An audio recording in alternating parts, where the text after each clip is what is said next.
السلام علیکم، welcome to YouTube channel tips and tricks. آج ہم آپ کو بتائیں گے نمرود کا حضرت ابراہیم خلیل اللہ علیہ السلام کے ساتھ تاریخی منظرات۔ اس طرح کی ویڈیو دیکھنے کے لیے ہمارے چینل کو سبسکرائب کر دیں، لائک کریں اینڈ شیئر ضرور کر دیں۔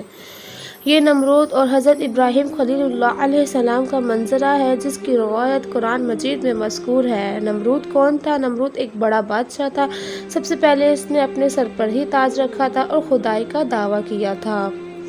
نمرود: اے ابراہیم، بتاؤ تمہارا رب کون ہے جس کی عبادت کی تم لوگوں کو دعوت دے رہے ہو؟ حضرت ابراہیم علیہ السلام: اے نمرود، میرا رب وہی ہے جو لوگوں کو جلاتا ہے اور مارتا ہے۔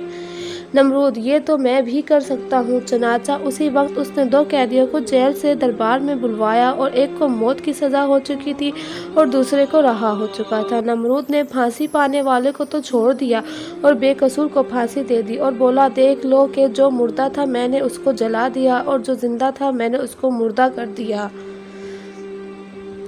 تو حضرت ابراہیم علیہ السلام نے دوسری واضح اور روشن دلیل پیش فرمائی۔ چنانچہ آپ نے ارشاد فرمایا، حضرت ابراہیم: اے نمرود، میرا رب وہی ہے جو سورج کو مشرق سے نکالتا ہے۔ اگر تو خدا ہے تو ایک دن سورج کو مغرب سے نکال دے۔ حضرت ابراہیم علیہ السلام کی یہ دلیل سن کر نمرود محبوب تو حیران رہ گیا اور کبھی نہ ہو سکا۔ اسی طرح یہ منظرہ وہیں ختم ہو گیا۔ نمرود کی موت۔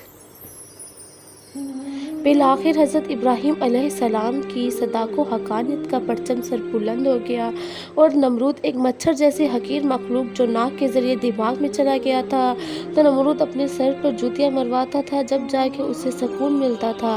اسی طرح اللہ نے اس کو ہلاک کر دیا۔ حضرت ابراہیم علیہ السلام اپنے ایمان پر پختہ رہے اور اسلام کی دعوت دیتے رہے۔ اللہ تعالیٰ اپنے ساتھ شرک کرنے والوں کو ناپسند فرماتا ہے اور سزا ضرور دیتا ہے، اور وہ نمرود کو مل ہی گئی۔ اللہ تعالیٰ ہمارے گناہ معاف کرے اور ہمارا ایمان مضبوط کرے، آمین الہ رب العالمین۔ آئی ہوپ آپ کو ہماری ویڈیو پسند آئی ہو۔ Thanks for watching. اللہ